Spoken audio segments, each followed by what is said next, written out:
Tujano. Masam Jani, you know, man for what Odotobri about Tom Pesuaso. A cow to Jacobu area. Honorable Anthony Mmieh Esquire, lawyer Oha. Bra Bahadi di kind of fee in a parliament or Massasia cry. Say, first it, Abbey, lawyer, Akaba. Me that's it. Now, for me, dear. Yamiado Medru Heidi, and I just say, BBI. And then a bid die or mind to me answer it. Sir. Who saw an out to me bus studio. Sir. There was one who said, winning problem. So, who had Yamiado. I'll be to you. Now, first, you also to say, Yamiadum. Yamiadum, BBI Kosoboko. It's your toho. And your Tomako. I mean, Charlie, Basa, in the hope of say Bobo DCs, MMDCs, Dean AC or other districts, no, EBC ho. And I can say district no more edge. Be the Dean. Honorable Asante region MMDCs, that's our two. I'm not surprised. Send my penny now for Ashanti region. And when you are dealing with Ashanti, you proceed with caution. I will say, Ututu anamo ye.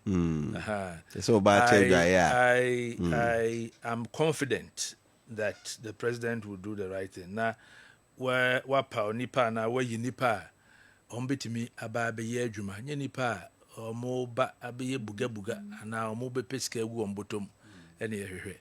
There's a lot of work to be done. While we try any, make sure say we hear one kasa person as well. Juma ho I was here.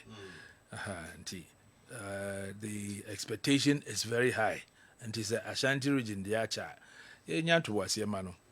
Now all my the best. Honorable, what call first sitting Parliament about na fi na mwako cry. Say first sitting about so far. It is saying. I say, very hectic. Very hectic. A woman said, Dom Kumani and Norson, just 88. But Yegusua, yeah, Juma, den. Ya Juma dia ye as minority. And they say, you be making sure, say, a bino, and among be a wood to be a no, obey to no choir, a Bema Ghana, and a home for so. Not for a particular party, not for himself and his family, and in such a way and manner, say resources kakra so we ho no obe using ye na Ghana etimi afa na ntoma pefra nti say what is a minority de bia yegu aban asem so ka enye banter back and forth aye de disturb no ye hwa ba bia enkoyi ana etochima no na e wo se ye bam ne ba beka ho asem nti wo be hwa we spoke about State of the Nation's address, and Yamani Ejise Enkoyi budget Yakahwasem. The current issue, most current one, Chief Justice, and the suspension, and also Yakahwasem. Several other issues Yakahwasem. Intino, ye parliament, ye ni parliament. Yeguso ye disagreement whilst we were in parliament near ye free parliament here na ye bar recess so obekaya ya several press conferences and that so no majority of my colleagues I were minority were demonstration mu were crying as we speak to demonstrate for the right thing to be done Chief Justice the suspension no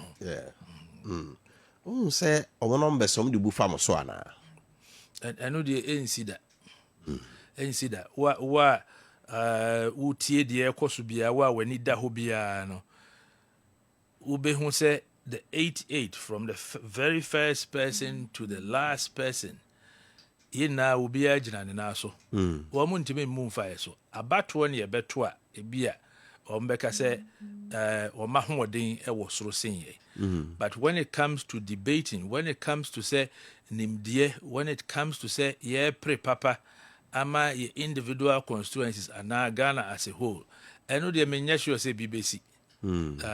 So wa adwuma wudi de wa wudi what have information in other wabem Ghana mining na so obia hwe TV obia T radio emrantie no kura ko social media so they know what is happening. So here I buy first budget of the buy na does it give you hope? Where campaign message or more the buyer and the other buyer say free sanitary pass, the big push and the rest, Who no saying? In my opinion, make I say on paper, na ese idea ebebwa. But what the practical aspect meaning ni say ebebwa. If let us start from the manifesto, NDC manifesto. Na niso adi hunu odane di chire Ghana for yede to abama no.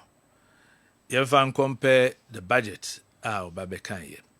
Adeɛ baako paa na saa mmerɛ yɛyɛ campaign no na President Mahama and NDC wɔ mota bɔ ho dawuro 24-hour economy. Where is the 24-hour economy? MPM. The 24-hour economy utia because saa mmerɛ Ghana most people work from 8 to 5. Yepon 8 to 5, Ubia and Quadjuma bio, just anopa 8 bio. With the exception of persons in the security service, health, and a few others. Into wood tiedia, Ubekas etwasmo. Say papa beba na Sienfan say Ghana for just an example. Nipa do NAA Juma Sisia. Nature say with the 24-hour economy, Nipa 30, ebetimia be Juma. It sounds very good to the ear. But it's not practicable. And because any practicable, no, they don't have a plan, they don't have a blueprint, they don't have anything regarding 24-hour economy. So the budget did not cover it. Budget did not cover it. Also, so currently, abayne ho kire no, nisika sem enko yie. So when you look at the budget, if you look at your friend is saying, Sika, ye chama jumakuo bia, say afi 2025 mo, abandi bedi jumedia. It's woefully inadequate. The war budget no. Exactly. I am deputy vice chairman for judiciary committee, and I can tell you on authority. Say Sika, judiciary, omo ankasa prepare ede koye, say afi we no, Sika we ni nya, ebetimi aboa, eme di ejumedie ye na. Abayes want to mentua. Abayes want to mentua. Ochemu mienu. And niama ne womu a judiciary de buy say aban enhwe na ontwa sesika no se de be ya afi wo mo de bebo bra no na nye niama ye frivolous. Okay. Bibi to say vehicles for judges. There are judges who have been appointed to the High Court, District Court, Circuit Court. I was here more vehicles. Official cars. Me ankasa minim bebre. Afia twem Omonsankai. You see, these are some of the concerns. Your friend is saying buildings, for instance, Oti region. There was a Bansi High Court Oko Cape Coast, there's a dilapidated and I say there's a structure or more High Court. I was here CB Oko wa there's a Court of Appeal complex. Aban Gusu Aosi. There is a renovation to be done. So what you say? And then Niama Bebri, Aban Su Niska. So what you say? Into the budget, no dear. And metra tax wemu, metra betting tax mu. Metra wemu no. That is not what Ghanaians are looking for. So what you say? And you know, I was almost more say economy ne pasa a jacka bebre. Tina is almost trade cautiously. Enunti ena Ghana for a tour ba. Emma NDC and the John Dramani Mahama. So Mombra no messi. And you know, after 7 December, you don't lament. You hit the ground running. Juma. His State of the Nation's address is Sungwa and Obesunye. Even within the budget, to force in Bekai, you heard it. And also Sungwa. Esumre netwem ya to baby. So and you know, Ghanaians expect action. But action no and say would delve deep into a banjo media. What most action etosidi. etosini empuntu onti ne yeto aba ya nkasa temamufo ye yiedie enti na yeto aba. Okay, forget about what the NDC manifesto said. After 120 days uhwe aban modern bo ewo cost of living ho a it saying dokono boy saying petrol kura boy saying NDC force nanado ene na ban no momomode wo mo buy petrol boy saying that's what take a crow no no, I was expecting say be a beko be 10 cities. okay So what I see. Okay, now esotia when the price of the barrel of crude oil esotia automatically esobeti. But mo betu mfuturo gu amanfo ani. Say senya bibia no mabe ya e de sa sakran na. Exactly. Exactly. Dum so ewo ho ana ase eni ho. Wo ba me mpesu ya so. Wo ba Jakobu. Ko ntom memroro so. Ko epitisu. Go to all these communities. Ye dum kan e bia 4 days ne ensoy. So what I say. Wenti ene ye to aba. Enti se ya to aba na 120 days. Brofo nkwa na wugusoka. Ena wo lament na wo twaba amanfo. Ena wo chi amanfo gum. Ena wo yibie dia. That is not what Ghanaians expect from you. We expect more. Your security so honsem et saying. Look at what is happening at Boko. Boko nipa bi kan ya say MPP fo bi na chechiri. Ye to atuo ede mo omo so omo fanku omo. Ya to aba awie. Say nipa no eni aban mu bio, woni tumi bio. Mo amowa aban mu de no mwatimi aye. And I'm not sounding political. Enye politics ana amanyosem ena no pay ye ha. But we are assessing the performance of the government. Metimi aka kire say Boko since the history of the Boko crisis enye West say neda. Did you hear of the incident of police one or musuno? So musu wo yere ne ma omo ye nipa. Yeah. Yes, na de wo makọ si ye nkuku omo. The police wo mo shedem wo mo ntimi mpie. Interior had to send backup in the form of military. CDS na mu ko kra ya nto nutuo. Ebi asida. What is say soldier panyini bia ko bokum ya to nutuo pen. Yes, Lawrence Betanu. They shot at him. And you know, the situation in terms of security ewo Boko is worse ever since. Employment is where Ejuma sem. Ejuma wura edi na no last week ya Okumase. Abai wonu o yedi 10,000. Odi asempa ni se wo be yedi.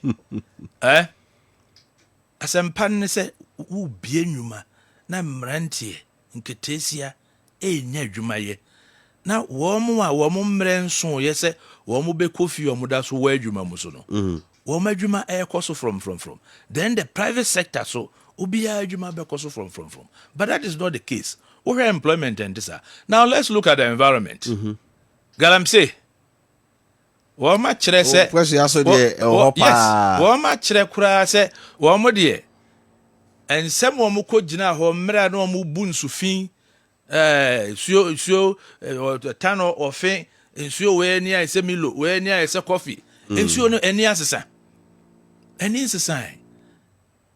insisa it's even gotten worse, and now to the extent that allegedly national security operatives are taking over mining sites. Aba ko wo mpesu aso aketichu so nti wo ba se wo be say na na se wo ba se wo be ye ni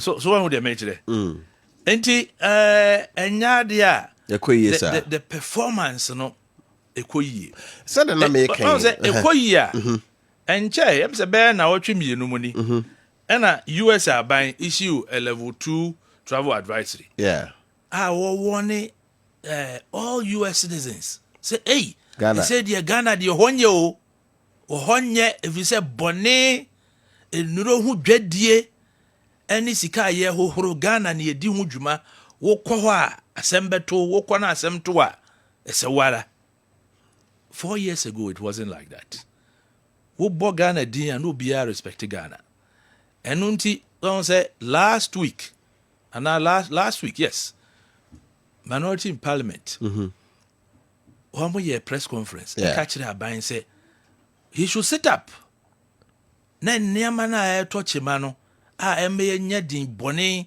ɛwɔ abɔnten amanɔne no wɔnhwɛ no nso ano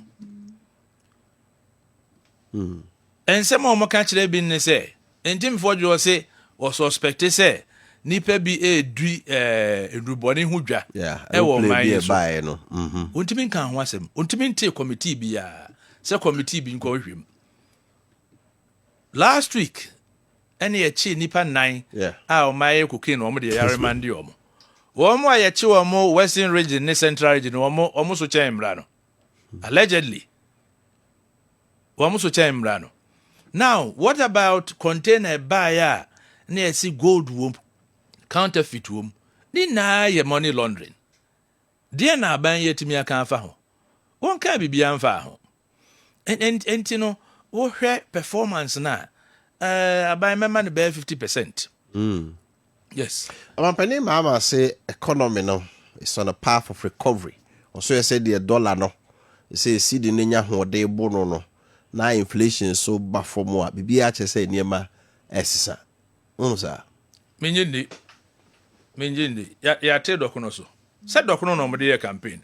Ananya dokuno no mo de campaign. Yeah.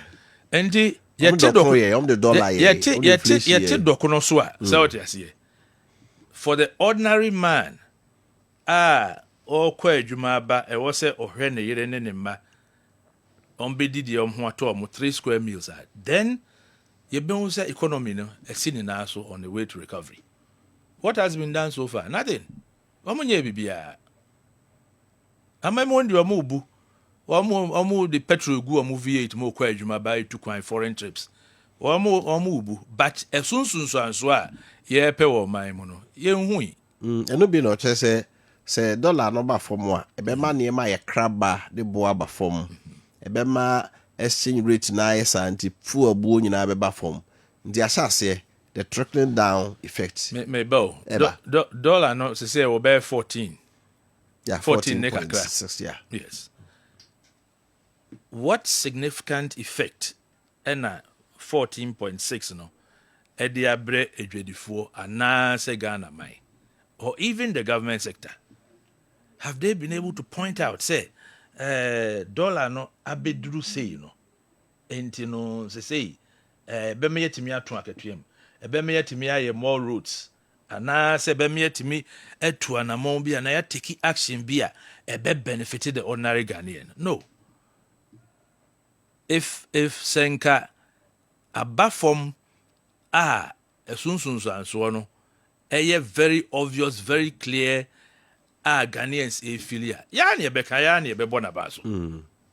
Ya na make say the omo ye bia no say befa break akra. Asa ne hu so. Because the dollar ba from ba say last week I feel no bi kofa ne ma ba. E bi be ma ne ma no bo na ba from. Ana hu no sa. Ya wa ha, ye behwe. Say na yo ha. Yes. And as dollar ba for me. We expect say e be so aba from. Ekwaso ba from aso bia ho to. Yes, we expect that ebekwaso aba from. Enti ye na yetimu ye hwe. Lawyer, why lawyer die? Yemra judicial demonstration ekoso nei. Anamon wa omampani asset in motion. Say Chief Justice binom de petition ba. So why ye nieme be semfata. Ya suspend on the ati committee by the Council of State omoye hwemu. MPP for mo say mfa kwan so. Nti na mo ye demonstration.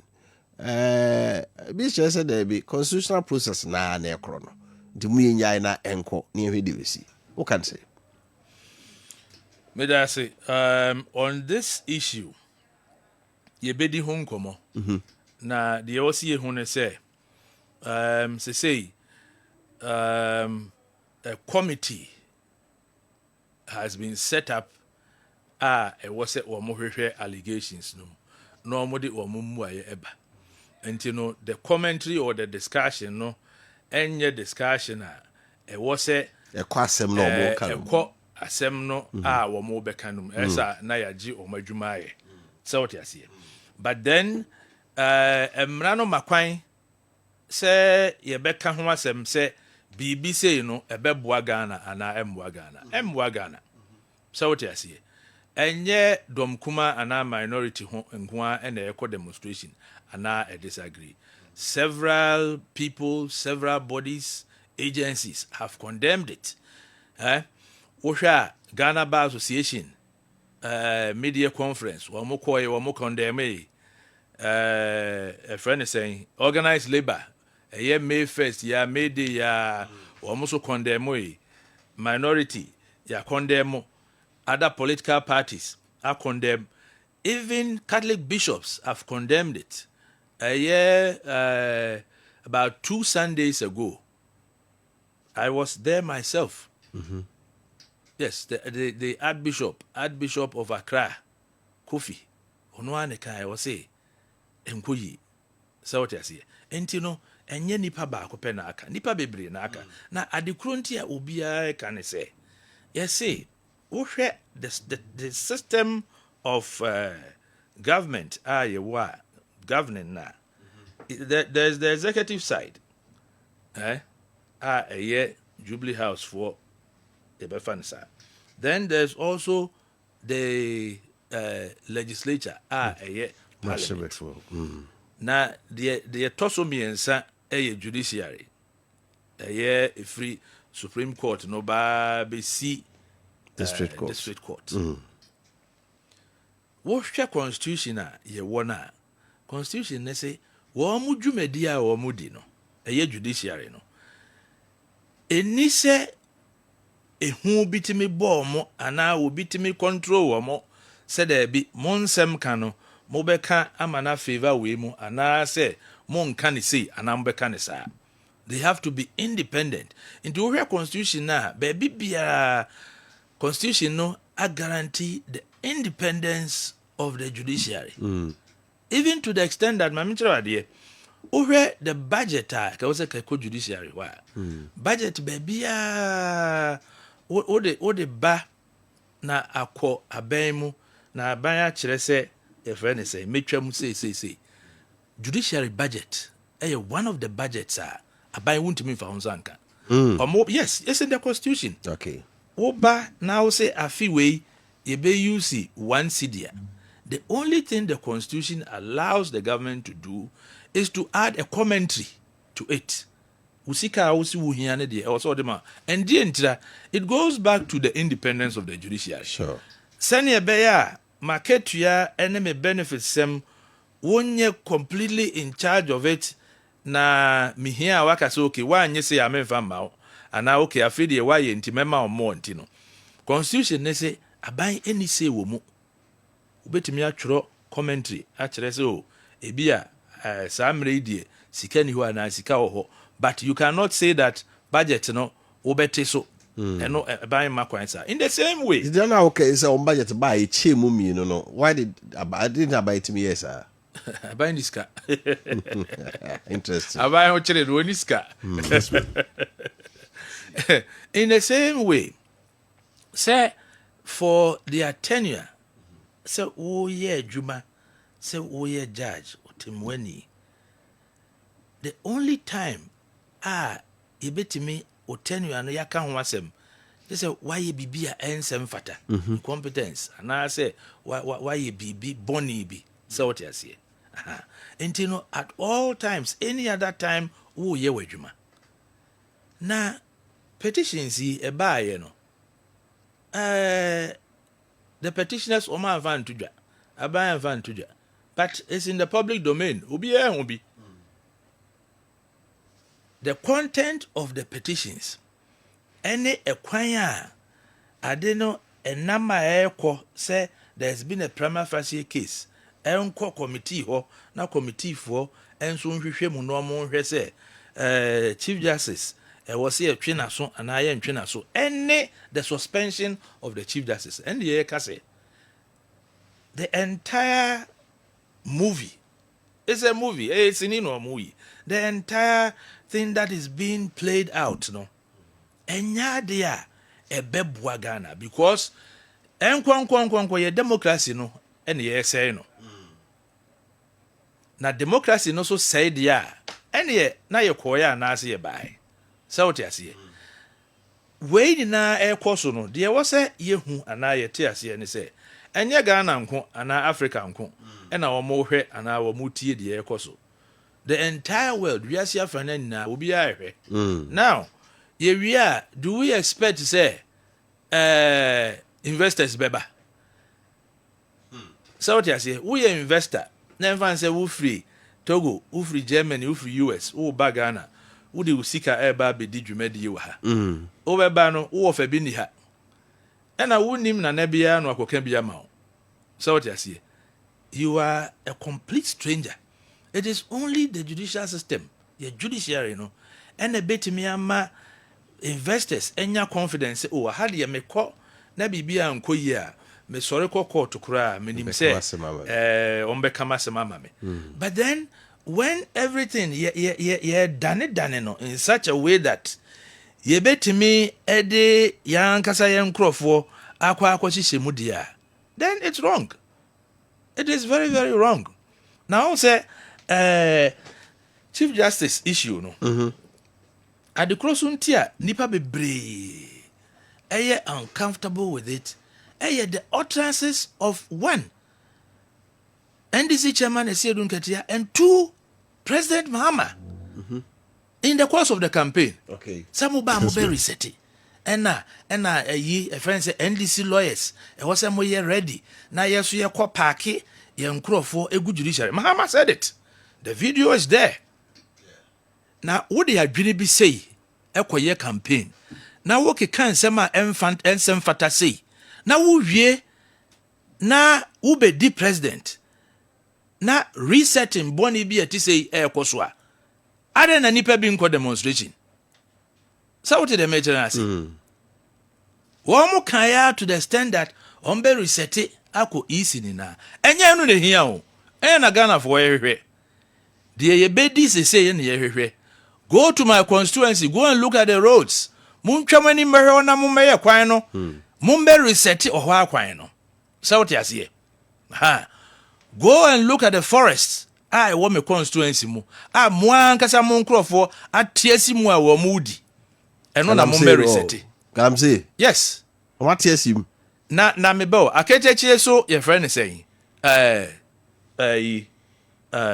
Mining company omko sizi and honorable dear Nessie go my tino weekend say national security for about yes I know that large scale mining. Yes, large scale. I know that site security personnel have taken over.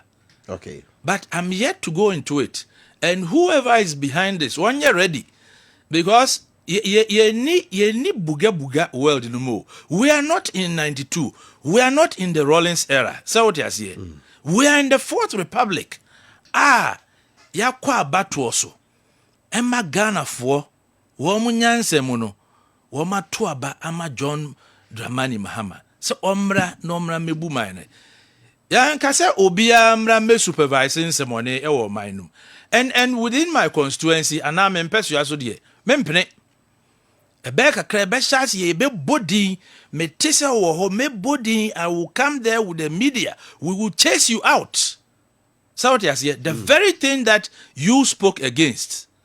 Say MPP abreso, nipe bi esheho, womu deforest no, womu say and say, womu say yensu.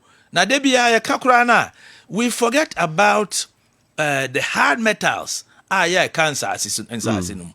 So what you see? Mercury side no more. You are doing it. Mube yisi kane wie moja ho akonkran and other places. Na mo be German si next ho sa. Yempene. And about the fight against Galamsey, who say pa because another buy or the presidency to so. And ye sir. John Mahama de o kan na no kwado so wan shebo say o kasa o ba 4 months be wie but the luta continua. What should be done? I think it needs proper streamlining. Debia meka gold no eye nyankopon pesi yetu. Kessben. wɔn pɛ sɛ yɛbɛtu a baabi a kɔɔde ba akɔhyɛ no no. ɛnkra nipa da sɛ ne wontumi nnuru hɔ but we should streamline it and do it properly. Yɛnyɛ sustainable mining na yɛnwene the environment ho yɛnwene Ghana ho basi yɛbɛyɛ na nsuo asɛe na ɛbɛdu baabi a wɔsɛ yɛkɔtɔ nsuo na ɛbɛnom a na yɛkɔɛ anaasɛ yɛbae anaasɛ yɛbɛyɛ awie na yɛasɛe environment ansase ne nyinaa na yɛgya hɔ akɔ hwan na mmara mɛsiesie aban korɔ na mene wo mmienu a sika ɛne yɛde baa bɛsiesie yɛsiesie yɛbɛyɛ yie but then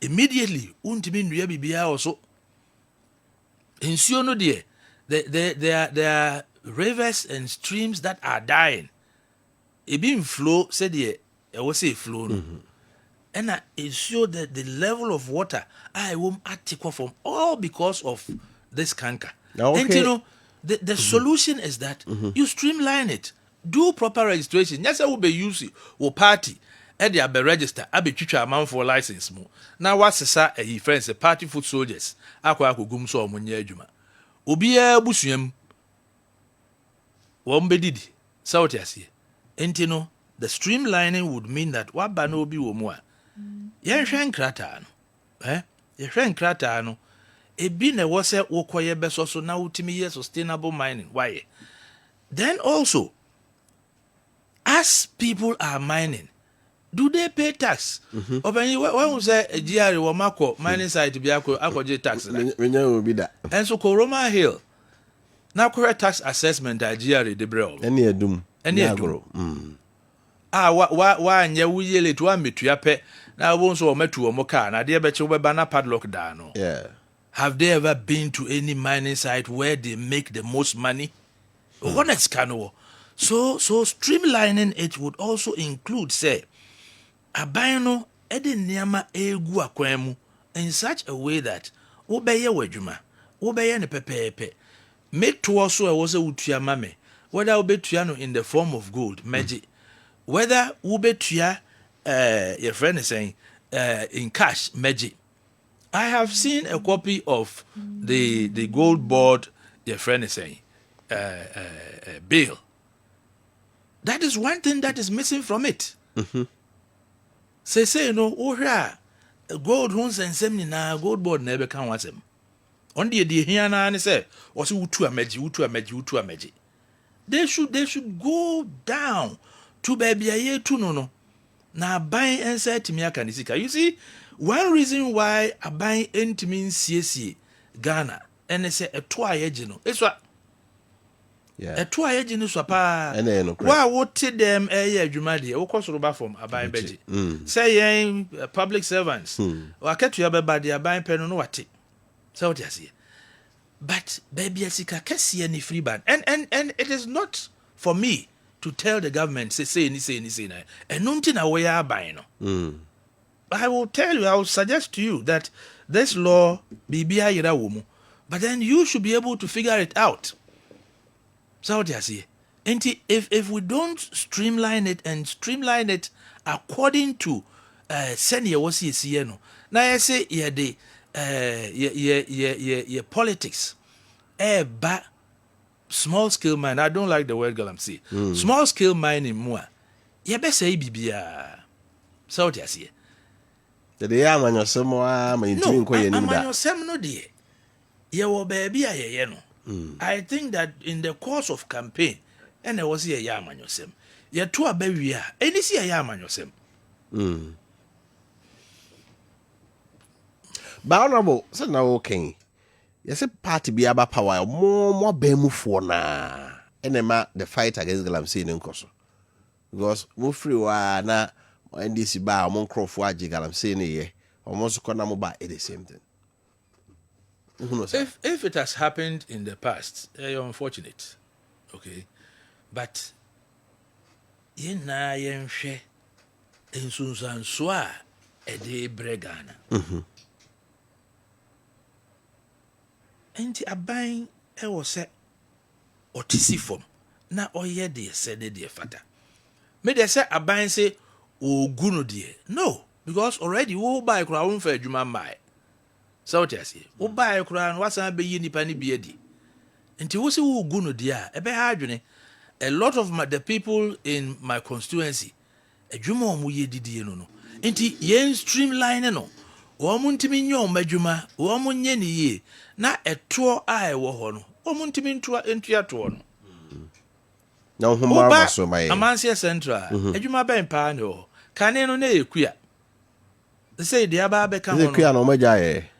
Na kuya no o ye kuya no wa bra e friend say Gara no. E friend so omo ton ensase. Sase no. Unya asase kura enye kuya. So it is an area very very very lucrative. I was a buying man any kon. Now onye no devoid of politics. I want my constituents, I want them to continue to do sustainable mining. So what you say? And it is the responsibility of the government. So obey streamline adini ye. On famra emra metoto ho. Say even loan and ebi a wode mamra ntie bi. No mo so akọ into the small scale mining akọ ye. Na sika aba mansin mu sika aba households e wo ho mu. No metua omoto ama aban so a. It would be the way to go. Okay. So what you say? But not say what the task force nemu. Now wo pambi, now wo the wo nkro for ehye. Now wo hunehune bi, now wo nkro for take you over. No, that is wrong. Okay. And they're wrong. I was afraid na wuti and now here Kessben FM 93.3 Kessben TV Plus. Honorable Anthony Mmieh, lawyer. I am Rashid ni ma MP Odotobri abaton pesua so. Ena yene no edin komo. Ona mo yemra mpesua so said that walking. Enim se Odotobri di Amase Central kuya mo ye pa. Na mo akwan. First a oba ha obeka ho asem. Na social assessment to say di anaje baby ono mo a hokro no ede pa. E say ho na muntu a utu e dey say. Fa mpesua so for. Titi said okay kuyafo no ba e betimi aba. Omo ye mining. It's like MPP crowd the community mining, but it says community mining crowd so yaguno. Say yaguno. They say, you know, what do you have for them? Now maybe sasem. Ube community mining. I won't go no mrakwaso. Because community mining in particular, a juma abaya we free sukoi. E bie no emrakwaso. So what I say, enye nipa ba kodia.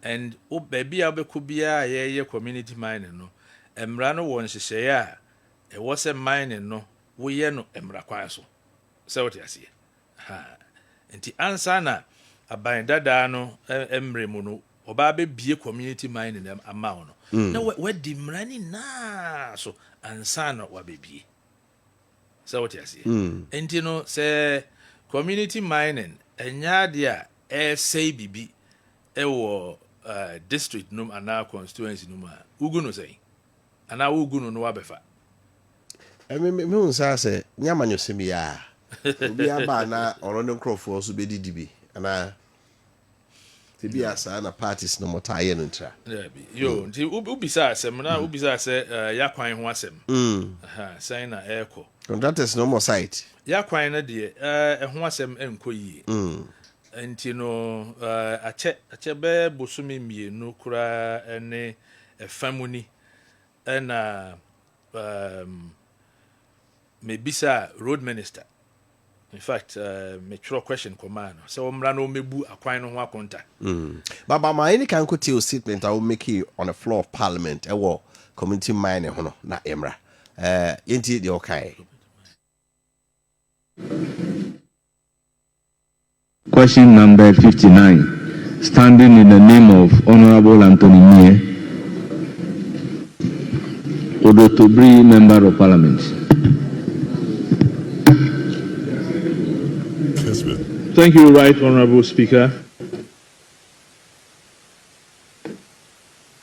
Honorable Minister for Roads and Highways, my question is, are there any measures that have been put in place to ensure that all contractors return to complete abandoned projects within the Mmieh Central District. Yes, Honorable Minister. Mr. Speaker, the background, the Jakobu is the district capital of Mmieh Central District in Ashanti region. It is a town located off the Ewian Kwanta Obuasi Road, N10. Question number 50. Right. We a statement Honorable Mmieh MP for Odotobri make here. It was a Rose Minister say Jacobu Omaka Kwano that ben ena ombe ya to say Honorable Governors Kwame Ahuja Minister so no we are no. I think Honorable Kabibi so far doom so and also Yinkuti the simba you made on the floor of Parliament on doom so. Odotobri. Thank you, Mr. Speaker. I would also like to thank the Honorable Minister for the update. If I heard you correctly, Minister, you attribute the doomso or doom to the fact that ECG still has obsolete or outdated equipment, or whether it's doom CSA or doomso or doom. Yes. What is your ministry doing to address this situation? If the ministry is doing something to address the situation, can you give us some timelines so that we can inform our constituents? Because within the Odotobri enclave, doomsaw is something that we live with. At Jakobu, sometimes the lights go off and it takes days for the lights to come back. I want to believe this is as a result of the obsolete and updated equipment that you mentioned. So please give us some information. We a similar Honorable Member of Parliament for Odotobri Okubusa said no work as an person to be doing can and be and pre nine. Who 7 of Honorable Yama rules on the so Ubusa ya minister ya no one who action be. You see, 11 contracts and a war. Mmieh Central, as I say. Now, Minister and Kasa and a report of the buy. A year 11, a mako 9. A year contractors no are banding roads. In fact, in the report, or Chelsea will be 8% of a Juma NY. And the acquire, as I say, a year ongoing projects, road construction, the aim now my main deviate kakra. You see, this is also an issue and a canker. I wear system more. It was here can was him. A quite no be brave or and yet because I buy nine, but it's as a result of the system. Are buying faso edema contracts. I don't want to mention names. We know people belonging to political parties are omonye road contractors. Are you more makwai? Are we serious people? Ghana any serious. On your road contractor no akwaji. No akopo obi so. Even some time ago. Obi to me the jerrycan no abu a year gum, quota gum, no the gugu kwan so. We are mamu. So you see, most of these contracts are contractors no abandoned. No.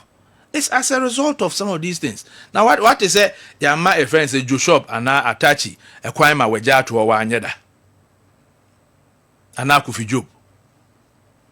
And part of the blame from Ghana for. We should enjoy doing the right thing. No, but if one year is idea.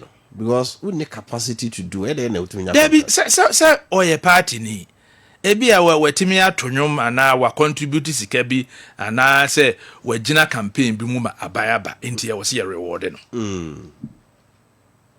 And that is how come 9 out of 11 roads e woman pursue so. They've been abandoned. Enti minister say ohra because after 8 years, after 6 years condition no assessana. The only thing the ministry can do it's obetra contract num. Repackage it because obi oho buy we gates. Okay, which is a plus for that contract. Obi so okra o buy o nye hwe. Even the oil gates kura na bia na bridge no. E bia kwan no asay more. Until they have to factor in the new surrounding circumstances na ye new contract ya award na nyame ya adoma 2026 mu no. Then aban ebetimi I include some of these contracts. Me say ebe kwa chiro. Enkwa actually 2026 die. Ewo heya afin cherba. The call parliament he say call January. This year you wura May mu. Nti afin cherba. Did I make us say 26 working say in the March 2026 ah. So them party say ti acha 2027 yes say mo be primaries. Na obaye na obesi o obaye kra na we yoka so be so no onim se bi anama wotu afa ho no de wo de aba bedu ni tina adwen se ka obaye ananka obi e kwan na ewie. No, my people understand. They understand that migusua mi tu ho anamo. Now say that is not it. Say ye betwen say 2026 budget beba ansa na yakwan no yetimi aye. The drip machines are there. Okay. So what you see? Drip no constituency say buy no wo hu adwuma aye. Ye de adwuma akra. Okay. Ye de adwuma akra. Na say MPP aban ke ba ntemu a na nke ye. Drip machines. I agree with you, but the minimum say aban ye bibia say ebeba ntem, but you can imagine say ye assemble machines for all the districts. Na enye contract kitwa. So what you see? And you know ke ba ntema ke boy, but ba a mantem no nenye as a result of the fact that abino anya nejuma yi. But just even assembling those machines na ya certify say eye itimi kwa bonten me de adwuma no. You can imagine a bit me taking more than a year. Yeah. And these are when you small cars, these are heavy earth moving equipment. So also who assemble grader it will take quite some time. And aban we so ba yi wama Ghana for what ya say drip machines no ayade or the be adwuma ne santi wadi kan ne coordinator aye honorable Nilante Vanderpoy say ono ne behwe so coordinator nationwide and we will definitely use the drip machines na yede aye adwuma as we wait for the central government to come and do proper construction work, either asphalt and as a kuta. So what you see. Now the woman say, baby biara obeku biara no. Wo bo last year timemfoni nim. Wo ye adwuma so a wo mu nim. And my constituents timemfo wo munya quota na asphalt wo munya akwan papa ibia wo mu pe but me nkomodidie mu so no menim say in the interim na mprempren say ye betimi aye reshaping nsuo to a entire kwan no so atecheni so ntokura na mbonchimonka akese wo mu nyina no ye free ho to reduce accidents any all unfortunate situations are and also no they will appreciate it. So what you say? And tese wote hokwa na wonye hwe. Sir, no na yete say yes this should be from the Emra Regional Coordinating Council. It is no as we speak oba Jacobu ye mfidi a yenyaye no ni na si ho ba kokora enyira. Okay. Bibia so enyira ewo mu bia ho. Enti no ye twen say aban no obe settle completely, particularly say DC beba na yetimi dia ya adwuma. I think that a twasumo if we say ye nya panyini a oda assembly ano a obehwe nneema yisu yie, anything can happen. Anything can happen. Meaning say yes, some of these equipment be been in galamsey mu be in ha. I don't have the evidence. I know mentimi nka ho asɛm but mahu sɛ low bed on social media low bed ɛtwe excavators bi on the instructions of a government official but I understand that no makofa every forest wɔn boa no boa no be go forestry office ene mo be nsia yira ba bi e fire ye hu nti se ntwerofo di achi na fe hu se omo ede ba ti be kura koye de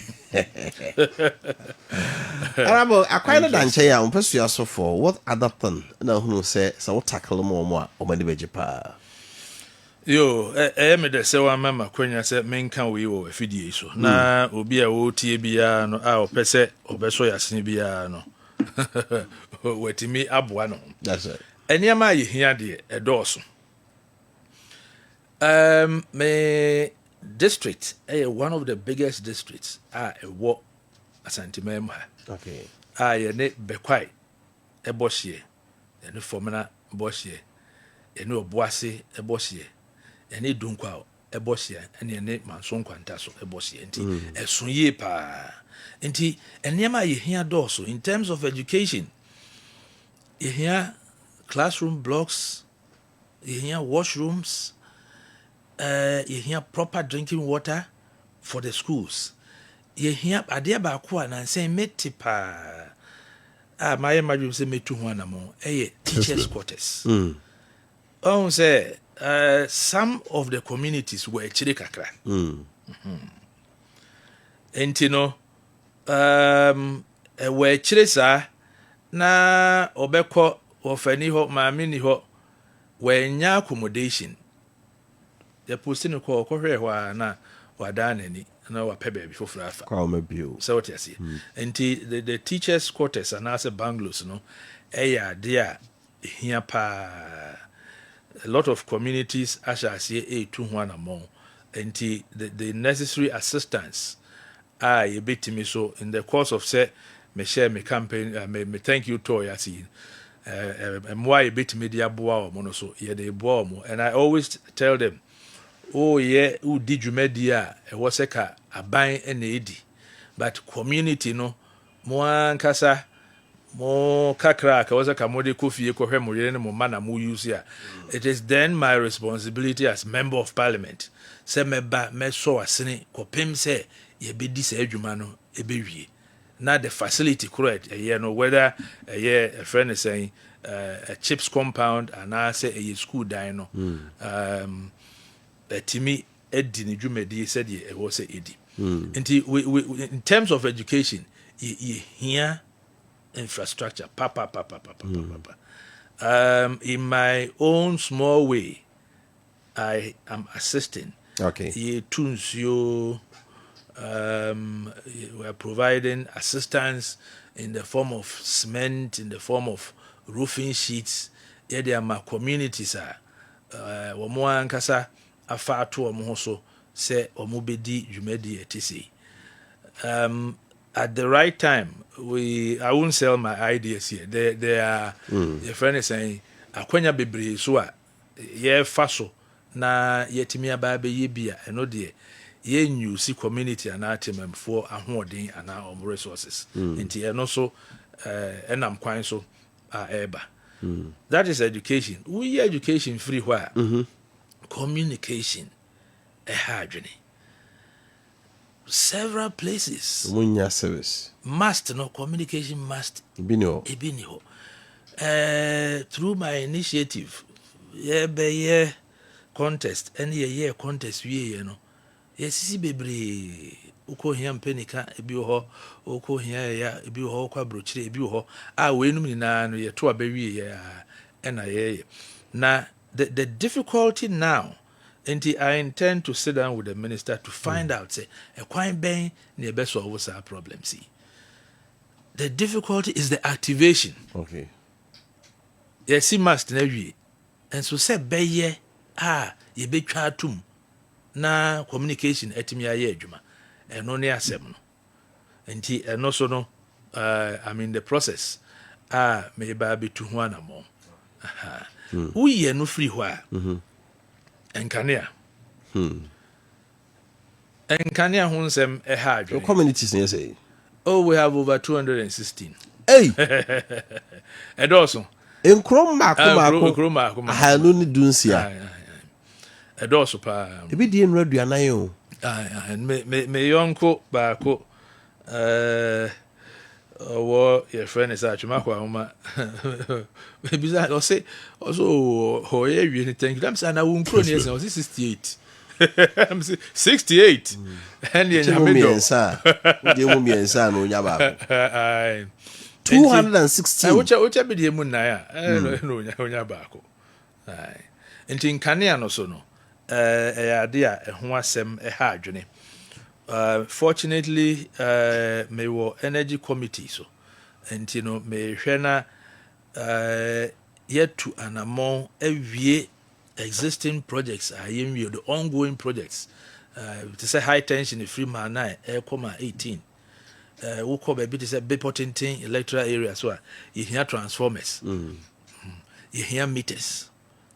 Baby be a light holder that by you hear extension. Okay. And I'm in talks with one energy ministry. Okay. Because baby I can I coffee for the energy and the hujuma.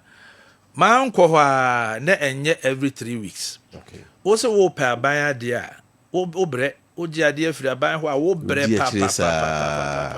Enkanka your friend is saying energy ministry. Wo kwa so ye beye nti wo de ko. Na untim we so wo de be the next time we be so we hu cables here yira ye nti no nti ye see ye take stock nti wo de kobra wo ko bi o ye so me enkan budget nwie but we no emu ya be mu so what you say say wadwuma wo ye wani gi ho a da bibia ni ho ebu abem and I've told myself bibia ni ho ebu mabem why bia e be fa so a ye be ye adwuma yes ye be ye adwuma na amana ye yiye no ye be ye. Then final one Ibreninti. Okay. Again on electricity. Okay. I'm also in touch with ECG. Okay. ECG so ni dwumadi a odi on your fresh electrification project. Okay, but it be a can na badada low tension faulty transformer here extension meters and then as if in fact I have listed all the communities mekaya what problems ho. I sat down with the regional manager for Ashanti East. Mr. Asari. Okay. Engineer Asari. Yeah, discuss and we have a plan to send a team to go and assess the situation because region or no na holding okay on timia I was a national. Nti kakra bia regional betimi aye no ye beye no na energy so ye ne de then national so ye tackle omo no omo so ye mre na so Enti ye bre no ayebe asembe na waka kire Jacobofo ne Ghana for MPP etaba mi ase mo sa ba 2028 mujidi said the Mukoko Machase Queen 2028. Mijidi pa say MPP yeah back 2028. But there was a tutu ya namon ye. 2028 is going to be an interesting contest. Meaning say Ira Mahama once I'm Kubio until we will have a fresh candidate for NDC. Okay, until it will be very interesting. But may baby many war and my interest war is in the MPP because oho ena menam akwenya so akopa ye ntutu ya namon ye na ye de ye mafia medi watem and on this station my person me condemn all edidiatem ekoso sure so what you see wa wo say we party di bamapa what values are yede te party no any party no ni dwumadi a all baban mu ababe ye bia no you won't glorify edidiatem edidiatem ye shase di no bebe 4 years ago d dem fa so na de bre so mbeti o de a futu at the moment so mbeti o de a media maka you see and a man for kai tie mamen ka asem nkyerɛ Ghana for yempe etutra asem ne adidiatem o so what you see ma honya akono ho ya akono a edom e ba be di wachi no wan ka se beje won sem look at the MPP those times me can sem we de bia Dr. Adokofo Chani Selby Kwame Safodu. Listen, those times we were young boys. Deɛ ne pa ne si ebe hu omo ana ye bekwa akodi omachi. No bia ma obisika. Ene it is such that one more bisika a lot of places omo medi wachi. Okay. But I am fortunate say media I have a team omo tamechi solidly. Enye on no more. But I think that we have to keep drumming it in all the time say basa ne ene didi atem no yenyai enye sa MPP party no enya akono right honorable komo na yede so me brand ntimi se da bia no ye be say enya abrafoforo